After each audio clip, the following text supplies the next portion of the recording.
Good morning, good afternoon. Welcome to Go Vocal's first webinar of the year, a very special one, our Public Participation Trends 2026 webinar.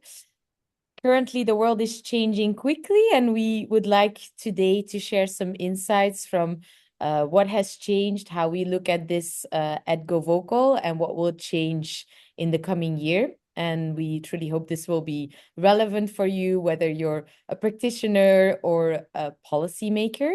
We have people joining us from all over the world, and we're really excited for that. We have people signing up from more than 20 countries. So please introduce yourself in the chat and share where you are joining us from.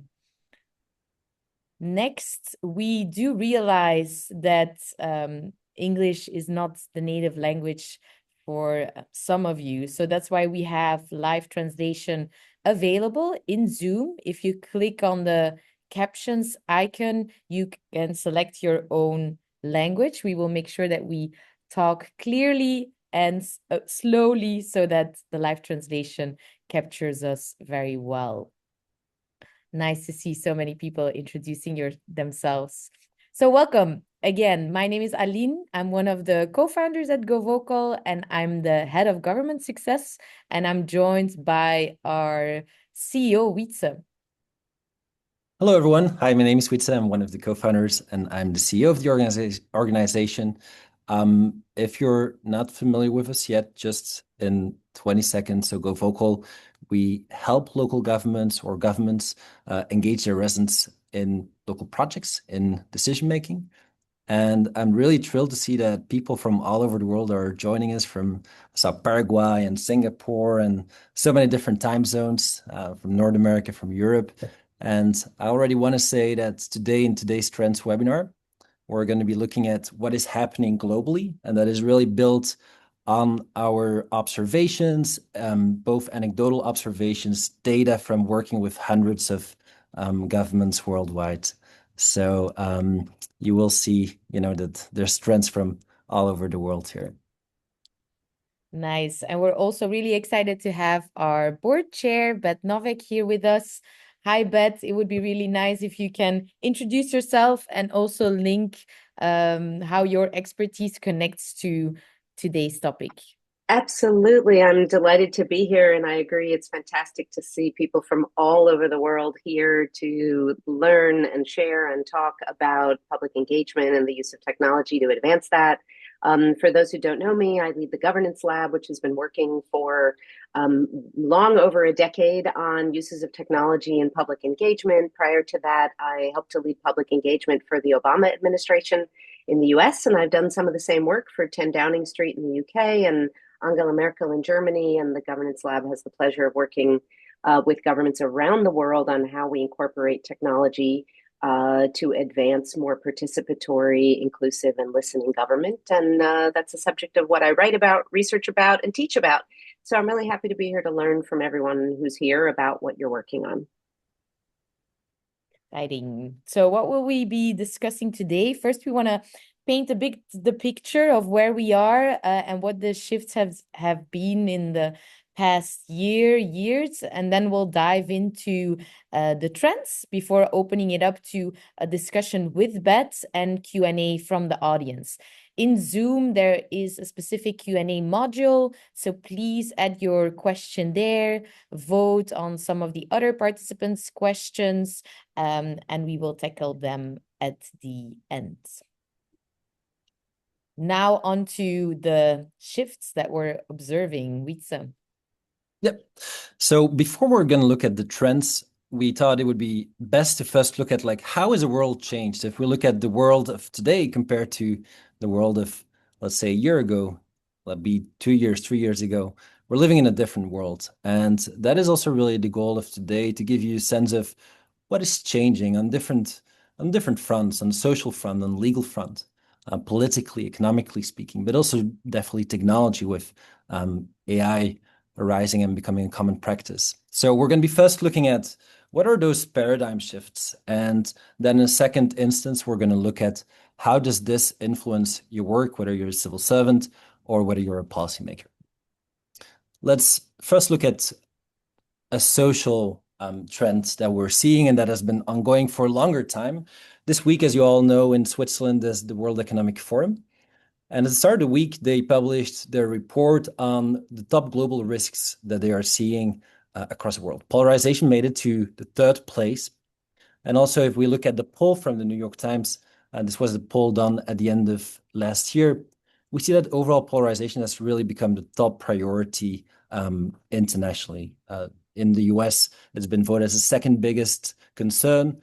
And what's probably even more worrying is that in that same poll, they asked two Americans whether they still believe that solutions can be found. And whereas in 2020, 40% thought that, people are too politically divided to find solutions. This has now grown to 64% of the population saying, hey, of the Americans saying it will be hard to still find solutions given how politically divided we are. The big antidote, and that is why I also appreciate us all being here today, the big antidote to that is giving people a say, listening to people, participation. And this comes from a study done by the OECD back in 2024. They looked at what is actually shaping whether people trust their institutions, their government, and the fellow residents. And they have concluded that the biggest factor, the single biggest factor to that is whether people feel whether they're heard or not in local decisions. If they feel that they're being listened to, then they tend to trust for 69%. They have a high level of trust in the government. This drops to 22% if they feel they don't have actually a potential influence in decision making. So with that being said, what are we seeing? What changes are we seeing or have we seen? Well, with trust being in decline, there's a new leadership style that is arising. The leadership style starts from listening. We've seen the whole Mamdani effect in the city of New York, but we're seeing it globally that a 21st century skill of political leadership, a new model is emerging that is really built on listening and making people feel heard to regain the trust. And it's not going to be on social media. We need better listening tools. We need trusted spaces for constructive and positive debate, as we see that people are shifting away from those platforms. The second shift that we're seeing is a legal one. Participation is increasingly becoming a must-have, and it's part of a new governance model. So that we see that governments are implementing and have been implementing new laws that actually make participation mandated and that allow residents to engage often much earlier and in continuous processes. But we must ensure that this is not becoming a check the box engagement.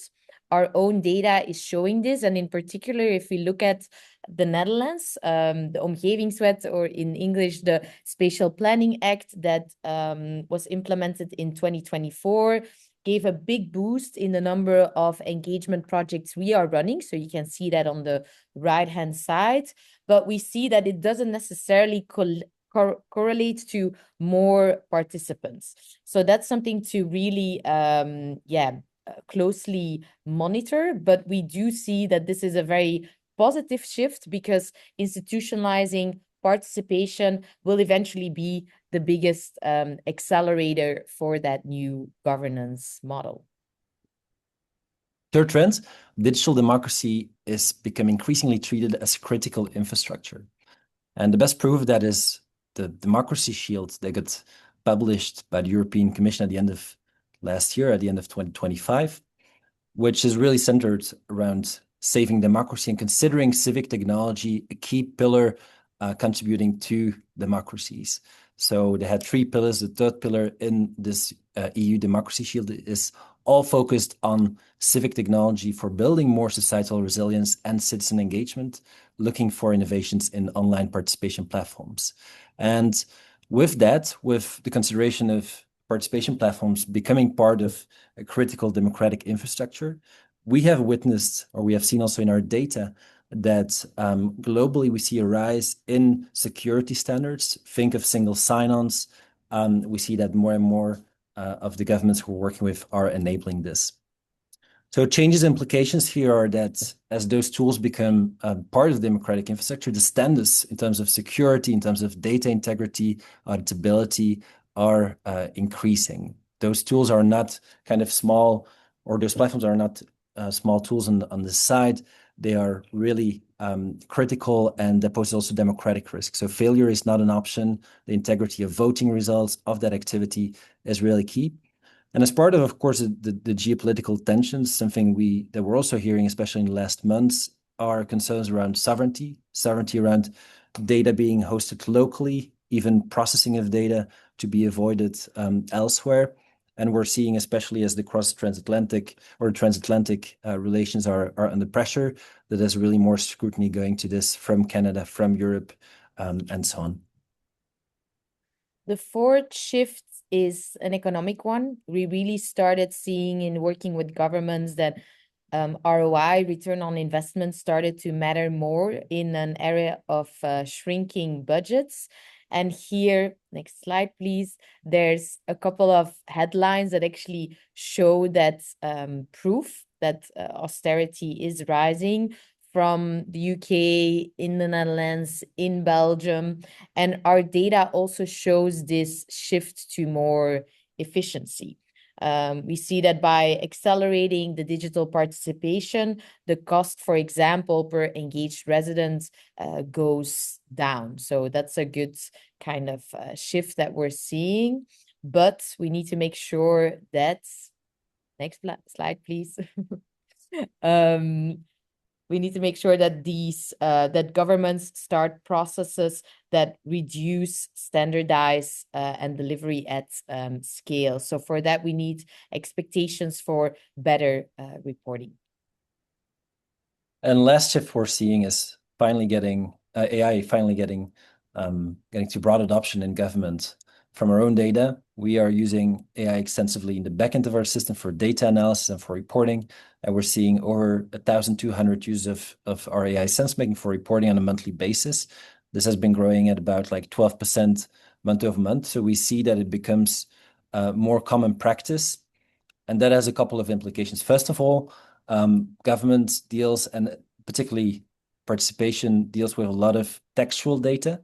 So it's an excellent fit with application of artificial intelligence and generative AI. So it is getting increasingly embedded into key workflows.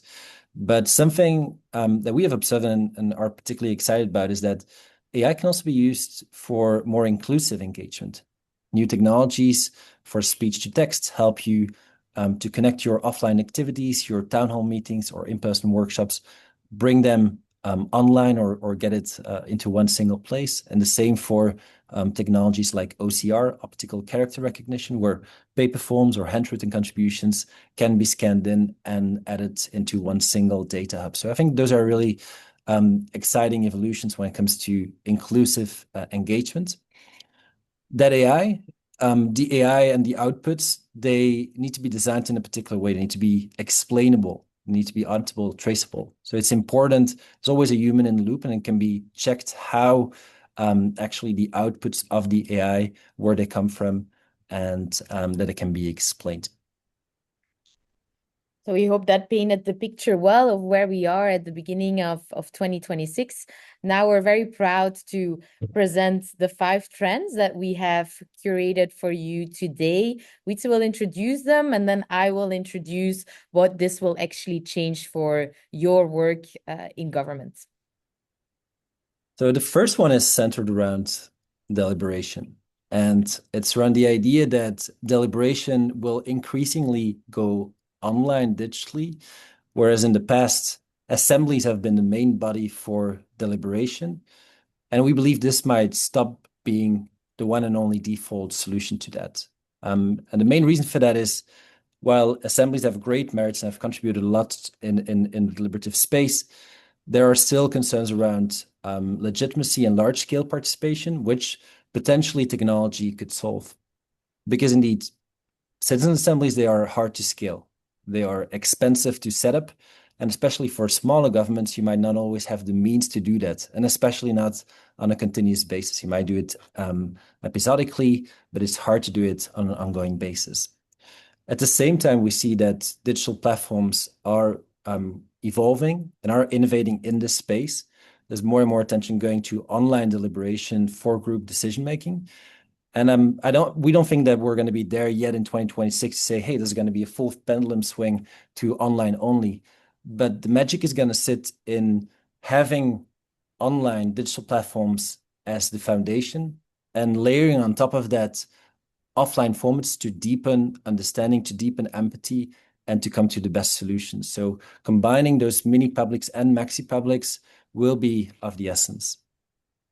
Exactly. So as a practitioner or government, you must balance on one hand the reach that digital gives you, but then also preserving kind of the high quality dialogue. And therefore we think you should treat deliberation as a repeatable system, using digital as the default and then in person selectively. And ultimately you need to focus on scalable approaches that fit within your budget, time limits, and policy constraints. The next trend is that as we're able to connect all those different dots, that we can get to way more representative data. And this is going to be especially relevant to get to better data sets and really enable decisions.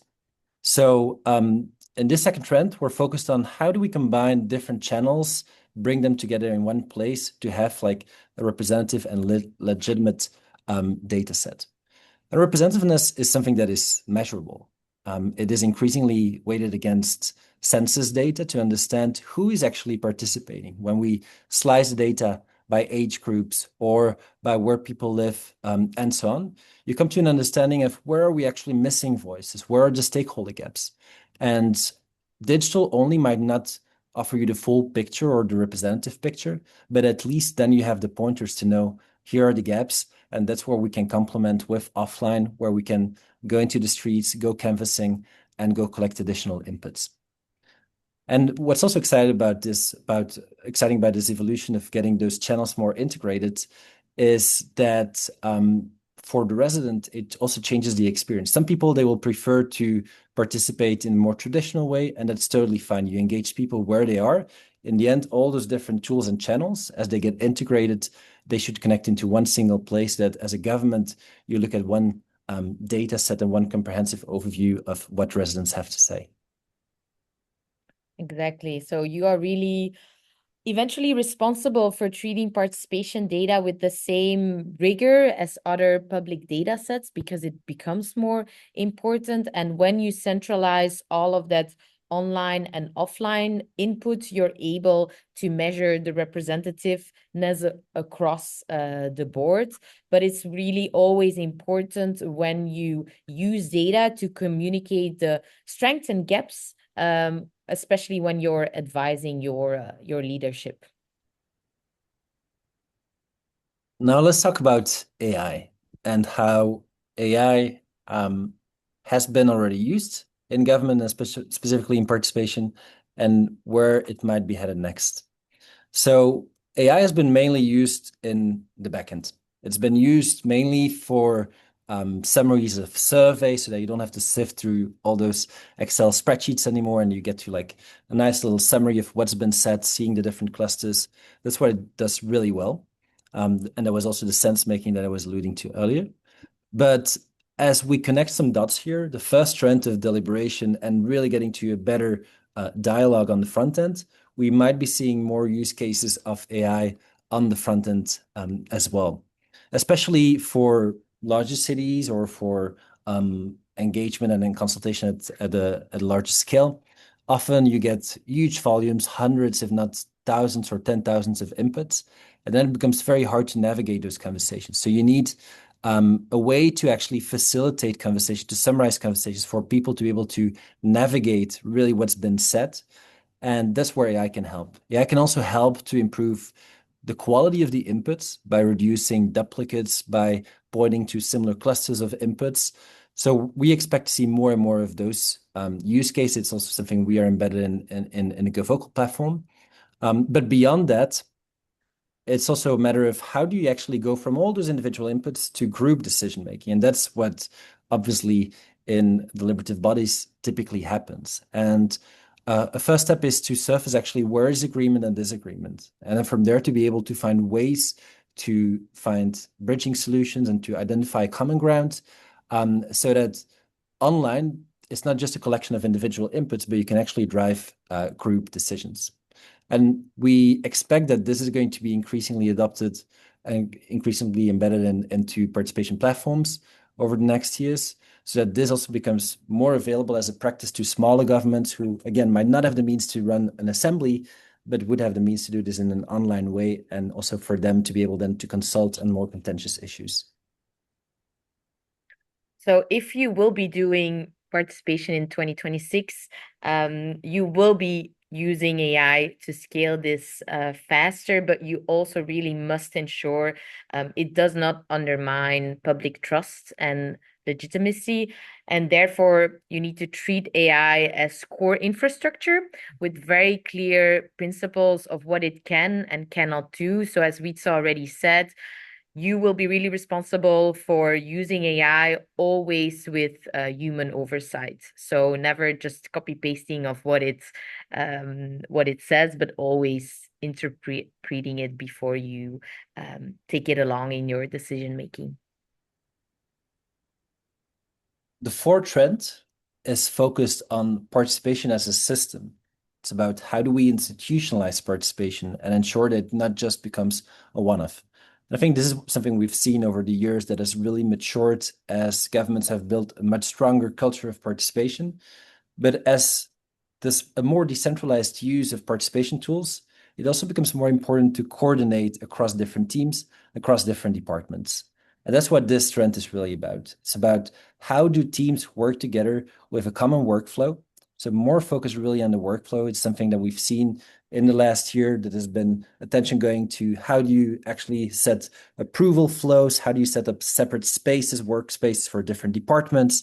And how do you really make sure that we don't work in a siloed way, but that we connect the dots, work together, and standardize the way that we actually engage? Because this is going to be helpful also for the residents, because we hear often that residents complain about, hey, I engage in 10 different portals or ways. I can by email or by survey in person, and those dots are not being connected. So it's really key to bring that into one central place so that participation becomes a standing capability, something that is always on, where you can find what's going on in my city, my municipality, my government, and it's always there. Now, Aline already alluded to, as we see that there's more participation projects being set up, there's a risk of participation fatigue. As there's more projects going on and you have hundreds of projects, it's going to be key to actually show what's relevant to the participant, to the resident. And this can be based on their interests.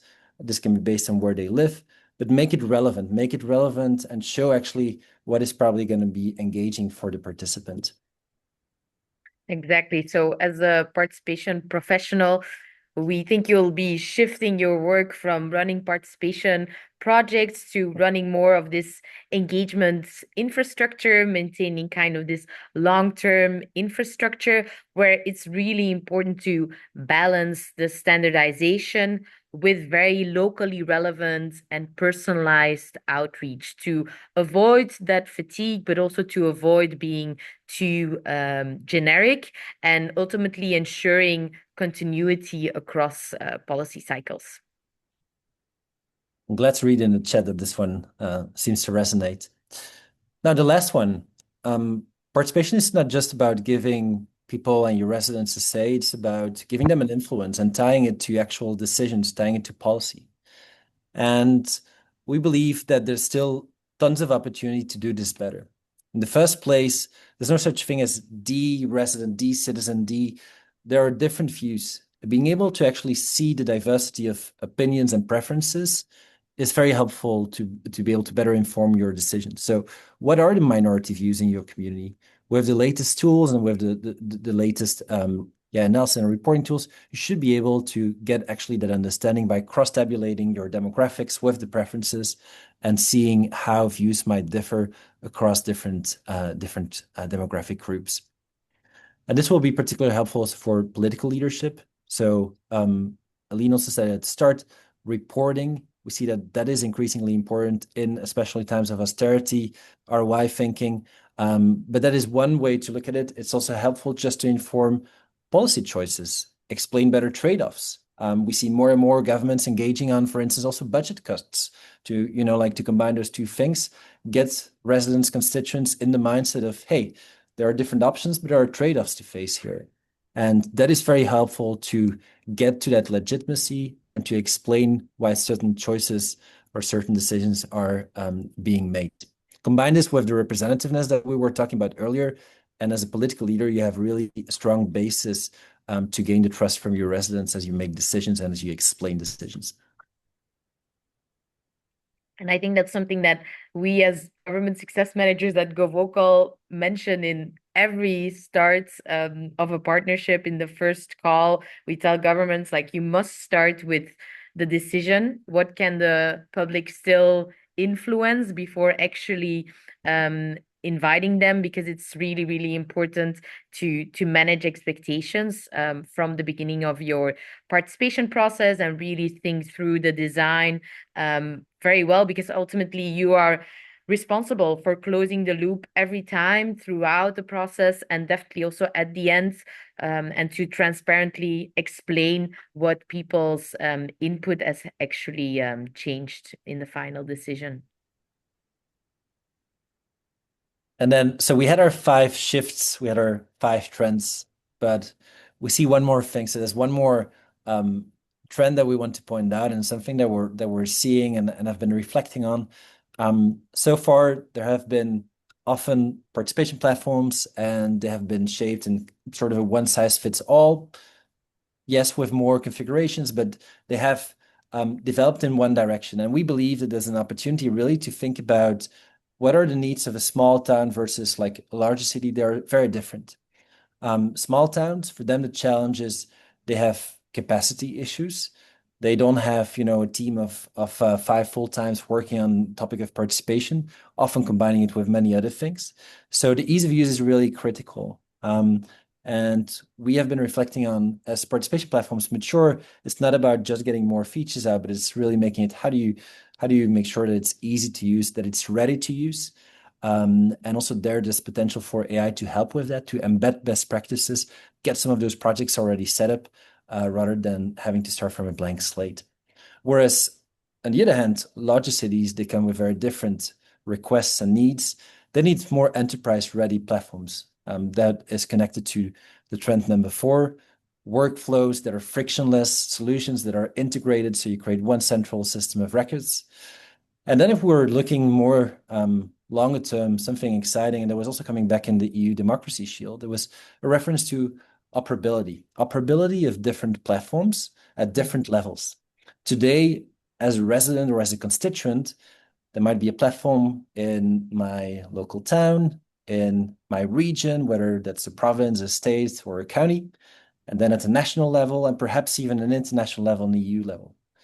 But in probably not 2026, but in the next years, at least in the next 3 to 5 years, we do expect that those experiences will get more integrated. And the first step to that is that those different platforms that can operate together, integrate together, the data can be exchanged, so that as a resident, then you have one centralized kind of place to engage. It becomes all way smoother, way more integrated. And I'm sure that this would be really a big push for more resident engagement. So as a government, it's really up to you to choose flexible solutions, a suite of solutions that fit your local reality, and you need to balance kind of customization with speed, and in that way you will be responsible for kind of faster time to value, also linking it back to the ROI in the beginning, and having more return with less limited resources.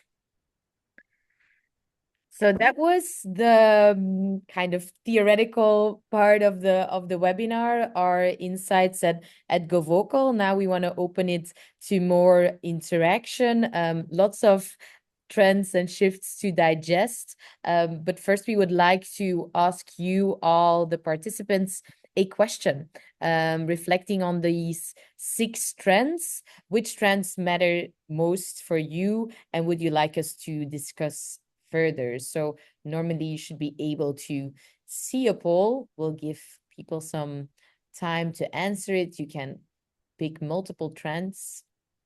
and then we'll discuss these.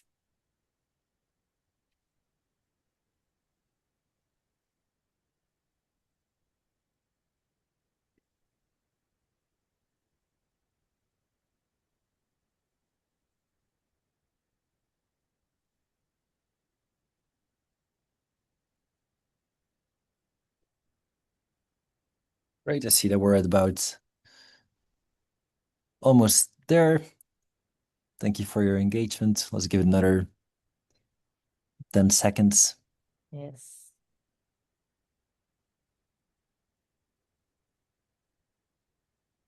I think people need to reflect a bit on this question. Yeah. All right, we're at a good participation here, more than 70% of the participants. We're showing back the results. And we're seeing that the first trend is actually the fourth one is on participation becoming infrastructure and not just a one-off project, followed by tying it to policy and decision. So I think we can conclude it's really about how do you embed it into your governance system, institutionalize it. So that's very helpful. Back over to you, Aline. Yes.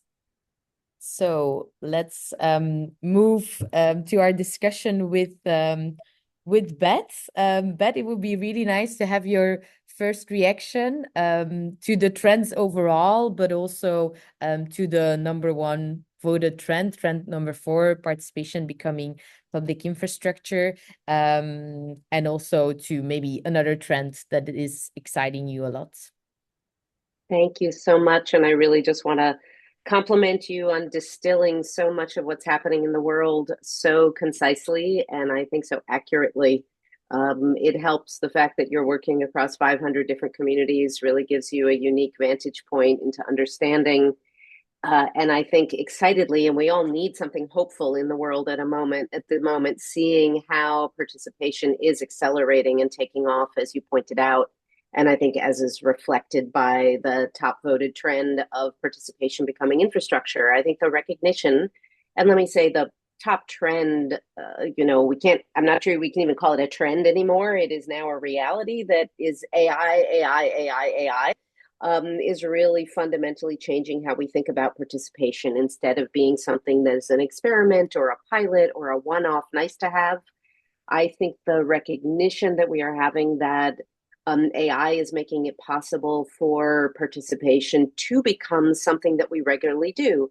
It's interesting, our institutional design has yet to catch up. It's very rare that we have institutions that have dedicated sort of participation offices. Over the last 10 years, thanks to some of the work that I had the pleasure to be involved in many years ago, we've set up data analytics teams. We've set up, teams that are focused on how do we use data.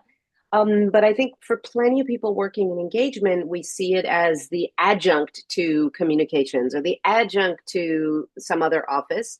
But I think what we're going to see now is thanks to AI, much more ability not only to focus on how citizens talk, but importantly on how institutions listen. And I hope that will come with really the recognition that we need the matching kind of institutional infrastructure. So the fact that today, and again, this is I think we have to acknowledge the fact that especially the world of online engagement has been largely focused for so many years, unlike the work that we do here in Go Vocal, has really been focused just on how do we get people to talk. And what that's meant is that institutions and those responsible for digesting what's said have just been deluged by this either flood of comments coming at them or flood of input, or alternatively, the total radio silence, the crickets that comes from badly designed processes and nobody participating, or, the tendency to do these very small, like juries where we say, look, we're going to have 10 people or 20 people participating, which really lacks, as you said, Vita, legitimacy in in communities where we have thousands, hundreds of thousands, or even millions of people. So when we start to think about trends like, the city of Hamburg building its own back-end infrastructure institutionally to institutionalize so that every public planning decision is made with public engagement is really, really exciting. The fact that you're working in 500 communities, I think this core point that really we're seeing AI allow things to take off is really, really exciting. And I would say the second point that people really emphasized here was the thing I had written down as the most important trend as well, was the recognition that participation has to be tied to decision making. The greatest incentive for people to participate, people show up when they think it's going to be relevant, and they don't show up when it's not. So when they can see how their input is going to be used, or at least meaningfully considered, it doesn't mean we have to do what everybody tells us. But for too long, we've had participation exercises that are about people talking, but that don't lead to outcomes. And yes, it's great when neighbors talk to one another, and especially in this fractured, highly partisan world, we do want to encourage civil and civic conversation. But we're going to have even more of that when it's focused on demonstrated consequences and solving real problems. Yesterday, I was on the phone with the head of innovation for the government of Uzbekistan, a culture, an authoritarian government that is not known for its participatory culture. And yet there's really exciting work going on there on the ground where citizens are crowdsourcing the collection of data about their schools, about their communities, about the built environment because they lack that data infrastructure there. And I said, why is this happening? Like, what's happening there? And she said, it's because people can see how it's actually being used and tied to then initiatives around things like hand washing in schools. So this is not a particularly online engagement thing. It's more about people going around with their phones and taking pictures. But we've seen the same thing, in our work in New Jersey, where we asked the public and public servants for their input in our AI task force. And because we both told them how their feedback was going to be used, told them what we heard from them, and then demonstrated how we listened, I think that's what led to thousands of people participating in a very short time. So let me stop with there and say, I think the trends you pointed out and what people voted on really, reflect what I'm seeing in the world and what I think we should be excited about what's happening. It's also, these are good trends, unlike too many other trends today, which are bad ones. Yeah, I mean, I think just because of what's happening in the world, there is a good trend, which is more kind of attention to democratic innovation, participation. Now, in terms of more questions and discussions for you, I think you've already like this is a great segue into question two. You've already covered it, as you've already also said, like you work as a chief AI strategist at the in New Jersey. You've already also talked about the need for capacity building infrastructure around AI. But if we think about AI enabled public participation, so not just like all of the input coming in, but using AI in more of the front, as we also explained earlier. What do you think is the next frontier there? So what's the next frontier and what's the gimmick let me start with the gimmick for 1 second, because I think it bears a little bit of a warning. Perhaps not to this group and the people who are here, but I think people who are here anyway, who believe in the value of public engagement, need to be aware of this gimmick because we have to defend against it. And that is the problem of silicon samples. So by which I mean the tendency or the desire or the impulse to say, instead of actually talking to real humans, we're going to talk to fake humans. Now, let me be clear. Using AI to help prepare to do engagement, to test your messaging, to say what will happen, how do we write the right language, how do we write the right language to be inclusive? Let me test that by using fake people, AI people on ChatGPT or Claude or Llama or another, large language model. I think these are great tools to help us with all of our communications needs, but we have to be wary of the people who say, okay, we don't need to do engagement because I can ask AI to simulate the process of engagement. I hardly think I have to expand on why this is a terrible idea, but it's an idea that's taking off, both in companies for product focus groups, but even more dangerously in governments. Politicians are wary of people yelling at them. So why not talk to AI, which always tells you you're wonderful and smart and brilliant and beautifully dressed, rather than talk to real people? In terms of what's genuinely transformative, and I already Maybe to alluded, just yeah, interrupt you, Beth, because Vita please. and I were actually just also still talking about that. So Vita, I think you want to elaborate on like non-human AI. Yeah, all right, let's start with the gimmicks and then back over to Beth. So yeah, no, it does resonate what you're sharing in terms of I would look at it from a slightly different angle, as in like I think the threat of AI in participatory democracy is that it might individualize participation, which is the one thing that we don't have to do. I'm excited about everything where AI can actually bring people better together. You gain a better understanding of different perspectives. But for me, a gimmick is, or an example of a gimmick is something like a chatbot where, you are taken through your own process, but you're not actually chatting with anyone but an AI and shaping your opinions that way. There's even ideas of like having agents of yourself representing you in democracy, which I find terrible and frightening ideas. So I think for me, kind of the way to separate the good from the bad is it actually bringing people closer together, or is it just further individualizing our participation in democracy? I think it's absolutely right, is that there is this risk that AI further atomizes us and isolates us behind a screen in ways that are not, bringing us together, to your point. And I would say I would connect this to what your second question is, which is what's the next frontier? And I will say it's not the next frontier for those working with Go Vocal because it's something you've always done, but that I want to call out as being something kind of unique. Because engagement has been hard and expensive before, and you alluded earlier to the costs, especially for offline processes, you have tended to see the one size fits all version of engagement. Like it has to be this model, it has to be this method, it has to be this one way of doing things. And that's understandable when in a world in which it's too expensive to do more than it's barely can barely afford to do one thing, let alone more than one thing. So what I'm excited about is the fact that, there's a suite of options. There's a range of things you can do. And the idea of saying, let's pick the right form of engagement to fit the problem we're trying to solve, which might be about brainstorming, which might be about co-design, which might be about deliberation.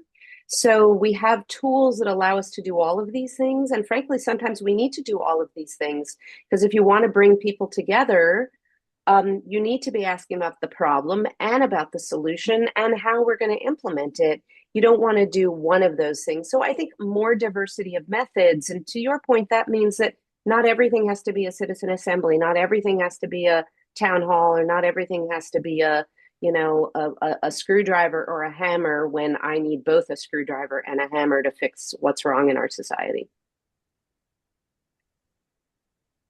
100% agree. Last point of discussion before we move to the Q&A and questions of the audience. We already touched on Trends 4 because it was the most voted one, but still, Beth, we'd like to ask you the question, like, if you had a magic wand, what's the single change you'd make in public infrastructure related to participation? So I think I'll give a plug for the change and an offer, or two offers here.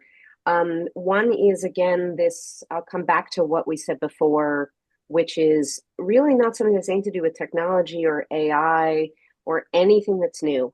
It's being very clear about why you're doing the asking. It's being clear about what the goals are for participation, clearly defining the tasks for people, being transparent about the evaluation criteria, having an explicit plan how you're going to use what people tell you, and a requirement to publicly close the loop, to come back to people and say, here's how we used your input. So whether it's deliberation or co-design or brainstorming or no matter what it is, I think all these lessons that we've always known about how to do it well apply. And the magic wand is that we learn, that we educate ourselves and others about how to use AI to help all of us do that better and easier.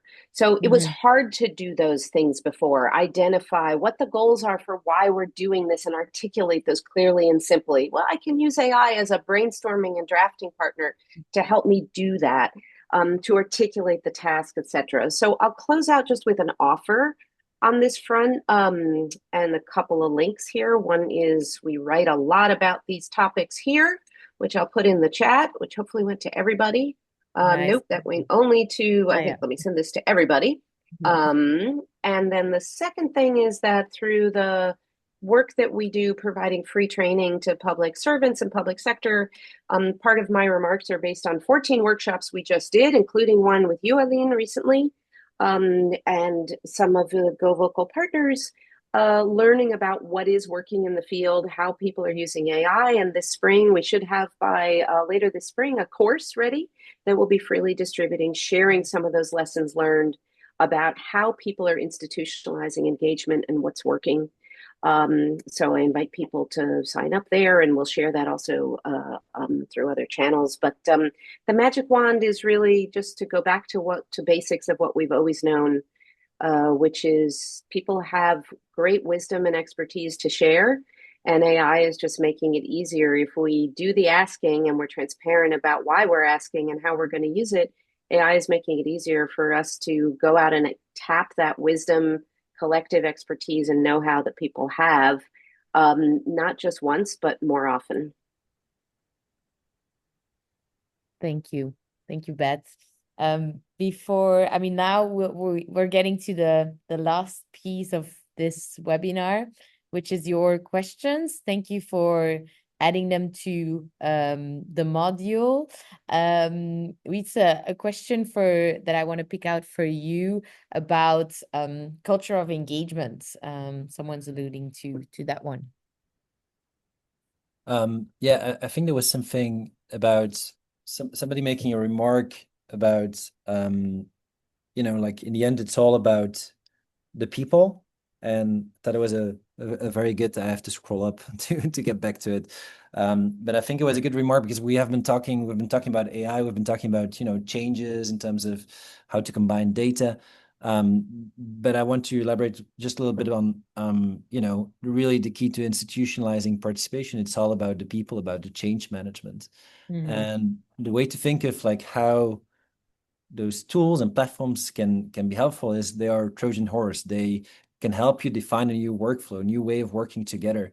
They actually start a conversation around like how are we going to work together?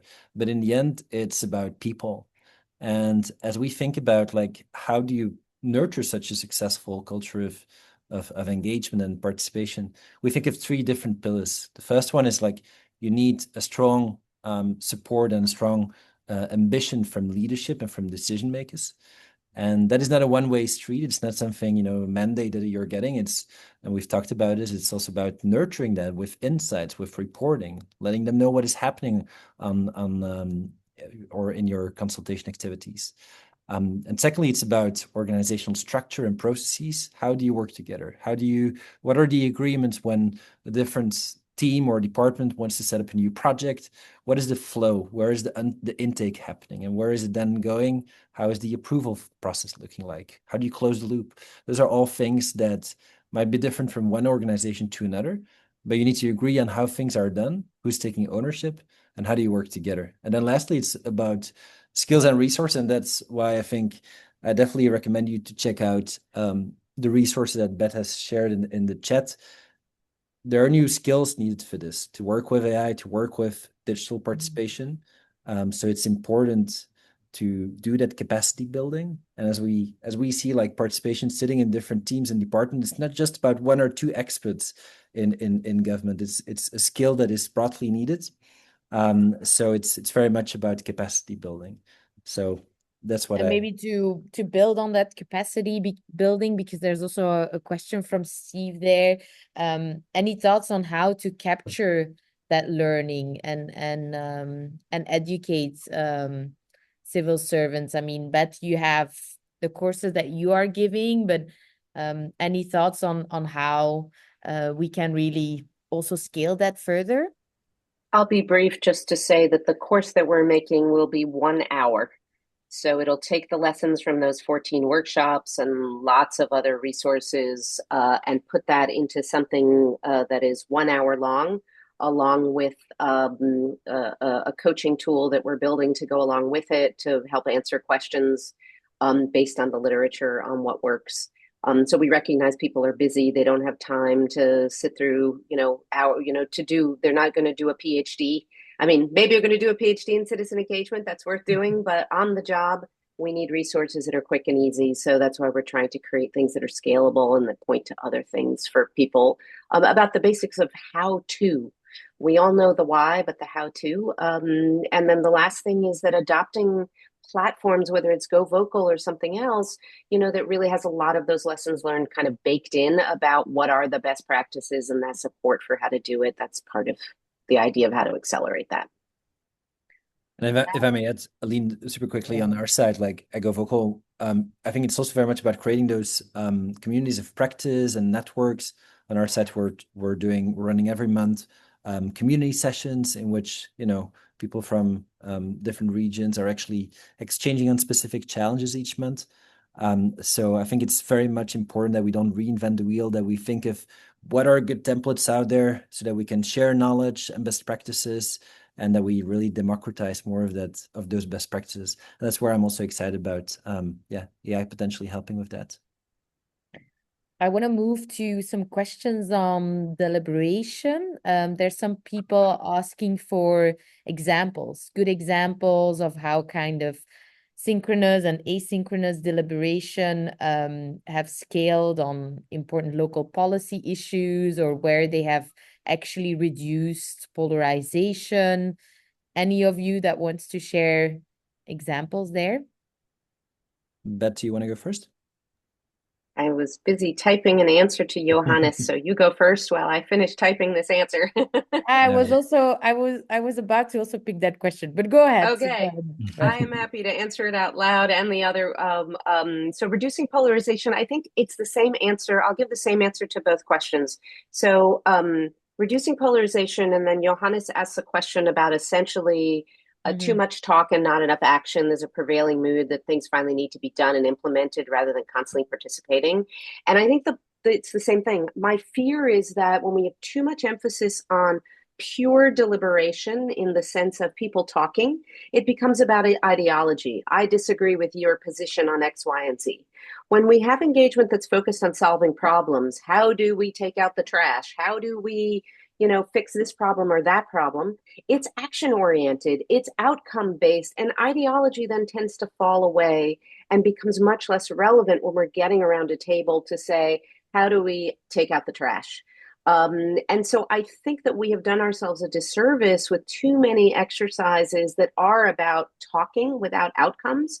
And it is only grows that sense of frustration and frankly partisanship. And it's great that we can measure how people change their minds from a social science perspective when we talk, but it doesn't lead to outcomes in the world. So I think that the more that we tie participation to outcomes, the more that we will both reduce partisanship and help to overcome the kind of dissatisfaction and unease that we feel now in a world in which there's so many problems and we sense our own powerlessness too often. Mm-hmm. Mm-hmm. Thank you. And then wrapping up, question from Africa and from Peru that I'd like to combine. They're inquiring about how to make sure like digital participation systems become sustainable, and also how we can properly measure good participation and citizen engagement. Ritsa, you want to take that one first? Yes, I think what's really key is that in the end, participation, ties to decision making and leads to outcomes. How is it going to lead to outcomes? Ideally, data is representative, so I do think that is important. We see there's more and more attention going to how inclusive are we building process, how representative is it? So I think that is one key metric to measure. Like, are we really reaching only one small group, or is this representative of the broader opinion? So I think that is often a better indicator of quality than just pure quantity. Because quantity is not always, sometimes you have a small scale, project locally, and it's not the best indicator. I think representative is typically really a better one to look at. And then another indicator that I think is a really important one to track is, and that is more for governments internally, how are we closing the loop? Because in the end, it's all about, making sure that people feel that they have contributed to a decision and that they feel heard. So getting back to them with, hey, this is how your input has been taken along or not, how it has influenced the outcome. That is really a great contributor to trust. That will make people come back next time if they know that actually there is someone, or there is people listening to what they're sharing online. Final minute for you, Beth. Closing remarks. I'm enjoying reading everything that's in the chat. I think there's as much expertise in the room as there is at the front of the room, so to speak. So I just want to close out by thanking you for doing this, thanking you for opening this conversation and creating this community and letting people share with one another, and really putting your finger on what so many of the trends are that are happening today. And my hope is that when we come back a year from now, we're seeing double, triple the numbers of really meaningful participation engagements than we're seeing today. So I think the move from seeing participation as a one-off, nice to have, or as some kind of a box ticking exercise, or as a social science experiment, or something we do so that the pictures can be taken shaking the hands of citizens while the press is watching, that recedes into the background. And what comes into the foreground is the recognition that participation is another form of data.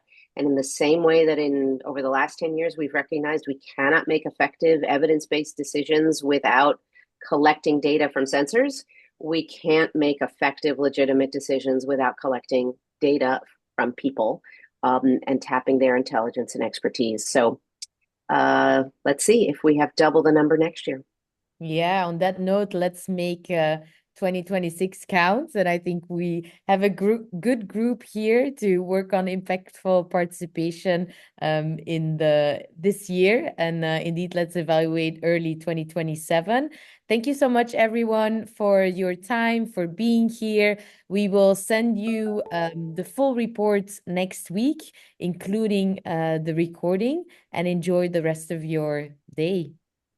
Bye-bye.